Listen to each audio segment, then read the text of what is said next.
sertifikatlaşdırma diferensial əmək haqqını real etdi. Bu o deməkdir ki, bir nümunə üzərində izah edeyim. Təsəvvür edin, eyni məktəbdə 3 müəllim işləyir, eyni fənni tədris edirlər. Hər birinin 18 saat dərs yükü var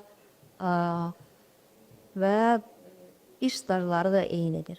Əgər sertifikatlaşdırmaya qədər səriştəsindən, biliyindən, məsuliyyətindən asılı olmayaraq bu 3 müəllimin 3-ü də şərti olaraq 1000 manat maaş alırdısa, sertifikatlaşdırmadan sonra şərti olaraq 55 bal toplamış A müəllim 1350, 45 bal toplamış D müəllim 1100 manat, 25 bal toplamış, yəni sertifikasiyadan keçməmiş müəllim isə əvvəlki kimi şərti 1000 manatı alacaq ki, burada heç bir limit yoxdur ki, tutaq ki, 5 nəfər yalnız 35% toplaya bilər.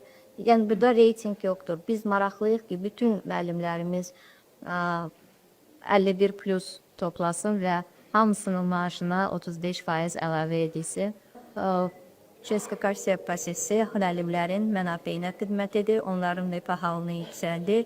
Məktəbdə sağlam rəqabət yaradır, sağlam rəqabət isə çiyinləri üzərində inkişaf aparır.